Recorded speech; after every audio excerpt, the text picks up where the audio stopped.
alienate some of them and say, this stuff is all Agile BS. So they've come up with this document that has a series of questions that you need to ask about your Scrum, like, can your Scrum team deliver working product every sprint, including the first sprint? If the contract says they're going to do that, Agile. If not, it goes to the Agile BS bucket, and they're recommending that purchasing reject the contract. And similar, they've got similar questions. Is your development Agile, but your deployment waterfall? If so, Agile BS bucket, reject that. Okay, so it's a really good serious series of questions now to ask Scrum teams, because there's so much Agile BS out there. Okay. So one of the remedies for Agile BS is to try to implement Scrum at scale, and what we're working on this week is actually a meta framework that talks about the pieces of a large-scale Scrum. We work with the biggest ones in the world. Amazon has 3,300 Scrum teams. SAP has 2,000. I don't know how many Intel has, but maybe more than SAP. And on the right-hand side, the circle, the red, is the product, what we call the product owner cycle, the things that the product owner needs to be concerned about. And we look at how is that implemented, how does it work, how well is it functioning. And on the left-hand side, we have what we call the Scrum Master cycle, all the pieces that the Scrum Masters need to worry about. And what we want to do is use Scrum to scale Scrum and tune it up so that the organization increases its value. That means if it's publicly traded, the stock price goes up. Now, Rob Froman, who is usually here, who leads this Agile working group, was at Pegasystems when we introduced Scrum there. Do we have any people from Pega? Yeah. While we're introducing Scrum, the stock price goes up 400%. That's what we like to see. So I've been working with a venture capital group here in Boston for the last over 10 years now. They run Scrum at scale for all their companies. They want everybody doing Scrum everywhere. And they use Scrum everywhere themselves. Their goal is to double the return on investment compared to competitive venture capitalists. And they're consistently doing that. So this really works. It's been tried out. And now we're trying it out in a restaurant. So what do you think happened to Riccardo as soon as he booted up Scrum in the restaurant? Remember what I just said. He doubled his bottom line. Investing groups are now about to fund 2 new Scrum restaurants. Why? Because he gets twice the return in half the time in the restaurant business. So I'm going to talk to you about how he thought about this. His problem was that expenses were increasing. When he started, 25% of it was payroll. By last year, or 2017, it's up to 39%. And it's a very competitive market in the restaurant business. The margins are thin. It's very difficult to raise prices. So his margins are getting squeezed. And if you look at his annual budgeting, there's some months where he expects to lose money, other months he makes more money. But it's getting worse and worse. I mean, the margins are getting squeezed more every year. So he's like, I either need to do something different or I'm going to be exiting the restaurant business. That's what he's thinking. That's why so many restaurants close down. I mean, they're always opening up and they're always closing down, right? There's huge turnover in restaurants because of this problem. Now, Riccardo says the restaurant business is really broken. And it's broken because of the way it's run. It's an abusive industry that treats their employees terribly. And decent people promoted to management positions become megalomaniacs. Virtually 100% of the time in the restaurant business. It happens in the software world too, right? And if you have one of those people working for, some of you are nodding yes. Yeah. It's as though they think it's expected they would rule with an iron glove, and everyone would just be servants to them in their mastery, right? And you know, they started out working with customers, but now that they're a manager, they sit in the back room and push a bunch of papers around and don't do anything useful other than ordering people around and making life miserable. Says this is basically the restaurant business. Virtually everywhere it's like this. Now, Riccardo read the book, Twice the Work in Half the Time, and he said, you know, this might work in the restaurant. He took it and he gave it to his restaurant manager. She asked her to read it. She took it home and read it, came in the next morning and quit. She said, I want to be a manager who can order people around and tell them what to do. In this book, I don't get to do that. I'm out of here. Okay? So the manager wanted to treat people like slaves so that she can feel good in her superiority and self-aggrandizement. It's a very interesting book written by Kendall and Rosenthal, discussing how slavery inspired modern business management. Something to really think about. And it's everywhere. Here's a senior vice president of an oil company. And we have scrum teams out running the oil rigs. Some of them work for her. And she said to me, I was in London, the headquarters is in London. I was in London talking to some of the leadership, and she grabbed me in the hallway and she said, Jeff, before Scrum, I worked nights and weekends. We couldn't get anything done. But I had no mercy. You know, I had over 1,000 people working for me, and I pushed them night and day. They called me the ice queen. She said, now we work a normal work week, and we're really getting the stuff done. He said, you not only gave me my life back, you gave me my soul. So some of those managers out there that are acting like megalomaniacs, they have a very deep problem that's more than just their daily misery. And some of them are waking up to a solution to that problem. Now, one of the things about Scrum that Riccardo learned very quickly is that it's based on medical research and massive computing of modeling the human cell and figuring out how a system works and in small increments changes states. And so my PhD thesis, my goal was, Dr. Baylor was my thesis, one of the leading cancer researchers in the world, and he said, Jeff, we need to figure out what causes cancer. We need to model it on the computer. And we need to know exactly what steps cause a cell to transform. And when we know that, we'll know how to intervene. And then maybe we can make some progress on this problem. And so we had to understand complex adaptive systems. Well, it turns out that a person is a complex adaptive system. A team is a complex adaptive system. A restaurant is a complex adaptive system. So is this institute. It's a complex adaptive system. So if you understand this on the small, it's the same thing at scale.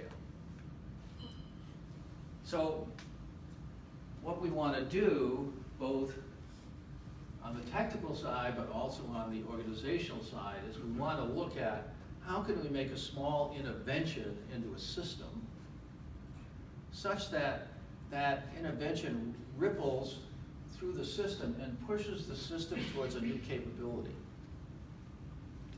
And then we want to run the system, see if it got better, didn't get better, we're gonna pull out that change, and then ask, okay, how can we implement it next time? In all the years I've been teaching Scrum, the only people that really got this were the architects at Google. They cornered me one night in a New York restaurant. They would not let me leave until they understood the secret of Scrum. And at after 10 o'clock at night, after pinging me with questions for 4 hours, they said, we got it. It's all about understanding the architecture of the system. The whole team has to ask, what's the next change we make? To do that, they need to understand enough about the system to know where they should make that change. Then the system needs to be running all the time. And then they need to ask the question where to make the next change, and that might be in a totally different part of the system. And systematically doing that will give you 10 times the innovation and deliver in 1/10 the time. Forget about twice the work and half the time. Doing this well will really accelerate you. So in order to do this, you need self-management. So this is one of the things that Riccardo's wrestling with the restaurant. How does he get people to self-management? Teams need to swarm all together to figure out what to do and also to do it. So how does he generate swarming in the restaurant? Incentives need to change. You know, in his restaurant, just like in many other organizations, particularly in software, we have these specialists, right? I was hired to do this one specialized thing, and I don't do anything else. And just as in many industries, in the restaurant business, the bartender's hoarding his skill set, right? He doesn't want anybody else knowing how he mixes that drink because his longevity as an employee and pay raise depends on it. So we have this hoarding of information. So how is Riccardo going to fix that? One of the things he realized very quickly is that the whole economic structure of the restaurant needs to be visible, and people need to get a piece of the action, or they will not be incented to work together. So the whole way you run a business and involve the employees needs to radically change. And people need to grow. People always ask, I mean, we get this question all the time, oh, if there's only product owners and Scrum Masters and team members in Scrum, then what's my growth path? What's my career path? Well, in the restaurant, it's really interesting. He says, the career path, I'm going to teach you how to run a Scrum restaurant. You're going to become cross-functional and learn every single job well enough that we can then send you out and you can launch your own restaurant. So your career path is you become a restaurant owner. And you put up your own restaurant, you make twice the money in half the time compared to other restaurants. Now, another thing we know about Scrum is every time we go into an organization, the first thing we want to do is we want to get right to the top and say, okay, we want to prioritize every project in the organization, every initiative, every project, every product. And we want to see what is the most important, what's the least important. And every time we do that, the things at the bottom 30% of the list, the leadership looks at that and says, why are we doing that? We had an IT services firm do that, and they realized the bottom 30% was Windows 7 support, and almost everybody had gone to Windows 10. In one afternoon, they freed up 300 people. So I was really interested in seeing how this was going to play out in the restaurant. You know, is this true in the restaurant? Because I've seen in every company we've gone in, we've seen that. So I wanted to see, is this in a restaurant? Well, when the manager quit, then Riccardo said, well, the manager used to spend a day a week figuring out who is on the shifts in the restaurant. And so now, who's going to do who's going to figure out the shifts? I better get the whole team together in front of a board and have them figure out the shifts. So he gets them in the front of the board, and in 1 hour, the restaurant team as a whole plans out 3 weeks of shifts. And they find that a third of the shifts that the managers had been scheduling were not necessary. Isn't that amazing? This is why restaurants have such a hard time making money. A third of the shifts they have are like they're just paying people to waste their time. And this is true in your company too, if you haven't done this. Every company you've gone into is doing it. They always complain to me, oh, we have so much stuff to do, we don't have enough people to do it. How many are in a company like that? Oh, we have so much to do, we have no. As soon as you prioritize things, you free up a third of the people. Okay, if you had a third of your people freed up tomorrow, would that be enough to do what you need to do? It's a good start. Then you can go after we know in the software world, about two-thirds of the features are never or rarely used by the user. And the same is true in the hardware world. Have you ever gotten in one of these old cars? I drive Teslas. Every once in a while I have to rent a car. Now I'm getting in this car, and first of all I have to figure out how we turn it on. Sometimes it's a key, like why do you need this key thing? But anyway, some of them actually have keys, and some of them you have to hunt around. They have this on button. So I get in the car. There's 2 useless features already before I've even done anything, and then some of them actually have a brake that you have to release the parking brake, right? That is so 1950s. Now there's 3 features. I remember I rented a brand new Prius in Washington. You know, I wanted to be ecological. And I went through all the useless features getting it running. But the really bad thing was when I stopped it, because I started walking away. You know, the Tesla, you just get out, walk away. It locks the door, turns on the brake, shuts off the lights. Everything's automatic, right? It's like your iPhone, sort of. But the Prius, I hear, is still running. So I go back, like, this thing is running. How do you turn it off? There's no off button. Finally, I figure out, maybe if I push the on button, it turns off. I push it and the sound stops. But now I'm worried, like, is there a parking brake that I have to set? Maybe this thing doesn't turn out the lights, and that will burn out the battery. It takes me 10 minutes to get this damn thing parked because of all these useless features. So, just as in software and hardware, we have all these useless features. So, it's going to be interesting to see in the restaurant. What are the useless stuff that we are doing in the restaurant? Well, the next thing that Riccardo was really interested in, he had gone to our Scrum Master training. He actually follows around the world. He went with the Scrum Master training with, I think, initially with Joe Justice, one of the guys, hardware guy that works with us. And then I think he went to Henrik Nieberg in Sweden, and then he went to mine, and then he went to product owner training. And he kept on doing that because he said, I got to figure out this for the restaurants. So I need to go around and train with the best people in the world multiple times so I get this enough that I know how to implement it in a restaurant.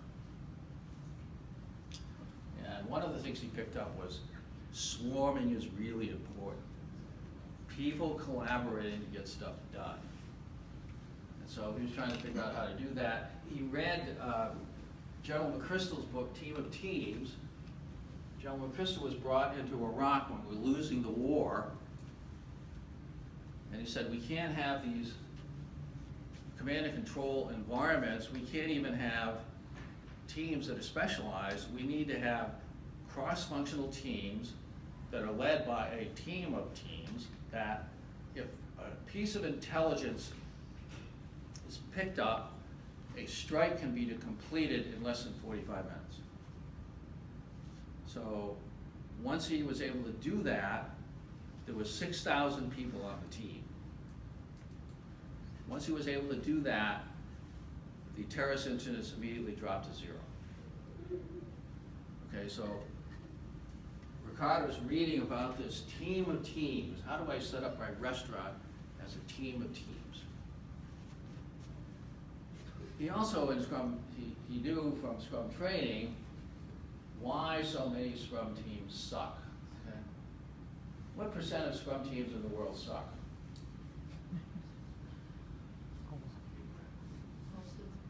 Well, yeah, most of them.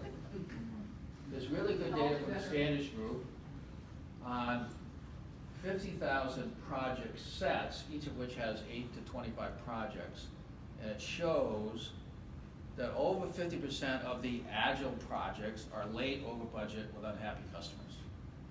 And about 8% of them are never deliver anything. So almost 60% of Scrum teams suck. There are very specific reasons why they suck. And so what we've done in the patterns movement is come up with patterns that are guaranteed to make your Scrum fast, easy, and fun. How many people have fast, easy, fun Scrum? Some of you. The other teams, it's slow, hard, and painful. How many of you have those? At least as many as on one side. So the good news is that we know exactly what makes you go to one side or the other. And it's 100% predictable. So that's what we teach in our training. You know, if you have small, stable, dedicated teams, that's going to get you started. If you have big, unstable teams, you are going to be miserable forever. If you have backlog that's ready, that's a pattern. It's really ready, it's clear, people know what to do, small. If you have bad backlog, that is a prescription for unending misery. And on, okay? So, Riccardo really got this under his belt. He says, okay, we're going to implement all these patterns in the restaurant, the ones on the right side. So the first thing he ran into, he said, okay, teams are supposed to be cross-functional, self-organizing, self-managing, collaborative, small, but the bartender's hoarding his knowledge. What am I going to do? Well, what he did, I need to get them cross-training one another. So he decided, well, first of all, he had already figured out he really needs to give people a piece of the action. If we're going to make twice the money in half the time, we should give a little money to the people that are doing it, right? So he says to the people, we're going to give the teams 25% of the profits. Every month we're just going to pay it out. So now everybody has an incentive to make the restaurant work.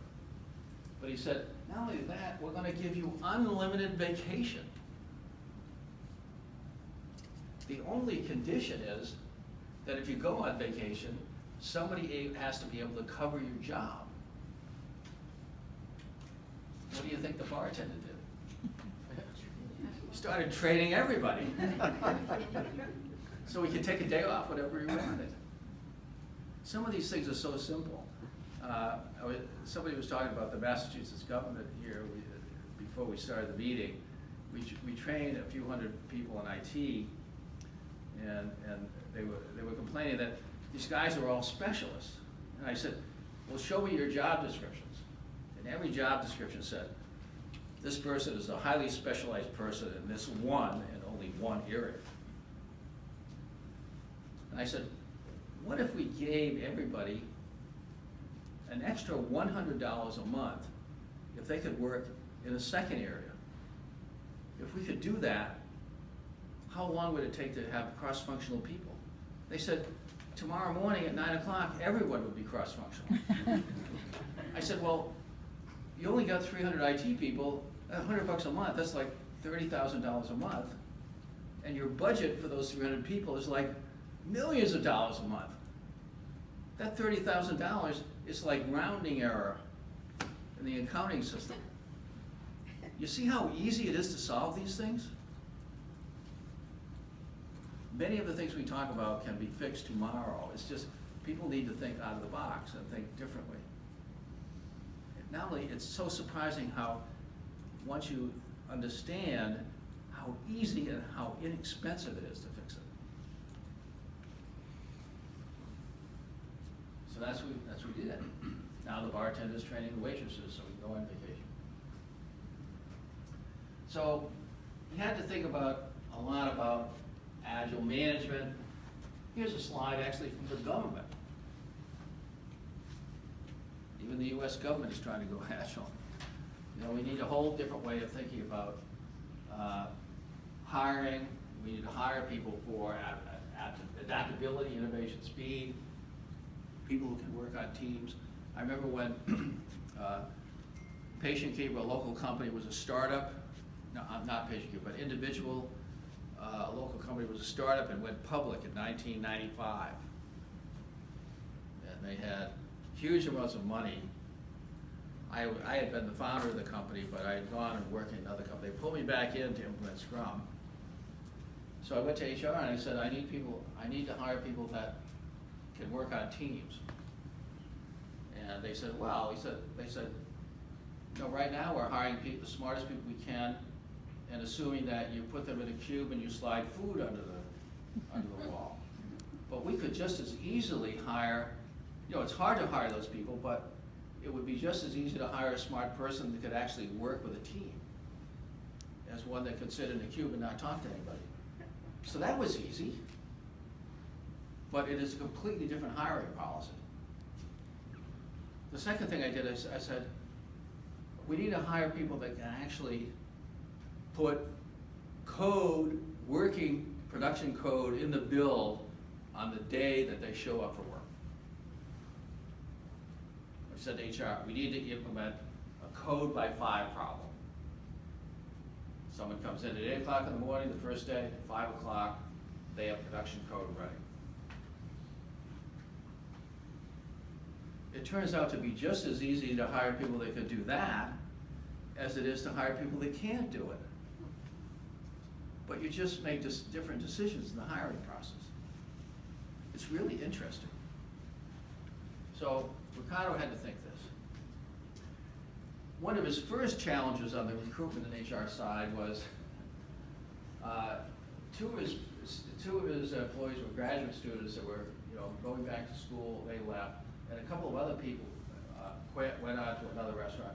He lost 4 people in the front of the restaurant, you know, who were part of the staff, serving staff, like in one week. And he says his standard practice was then, you know, to go into the back office and, you know, be calling and working and, you know, as hard as he could to try to find people, but not talking to the people in the restaurant who were all wondering, you know, is this restaurant even going to work now? We're so understaffed. So he said, well, the Scrum way would be to talk to the people about it and make the work visible. Why don't we have a Scrum board for hiring? So and he needed to do this quickly because morale was really tanking in the restaurant. So he put up a Scrum board. He knew Henrik Nieberg had this HR slide in his training course. We get a lot of HR groups that are running Scrum. And so he knew about that, so he created his own. And, you know, who are the people we're going to phone? When do they come in for an interview? Do we try them out on a shift? And who's hired? And as soon as he did that, in the daily meeting, the team said, can we help? And he says, yes, of course. So in short order, they hired 3 of the 4 people that they needed. So, you know, 80%. This is one of the things that managers don't understand. With Scrum, you do twice the work in half the time as a manager, right? So before, he had to hire all 4 people, but now he gets 4 people hired by hiring 1 person.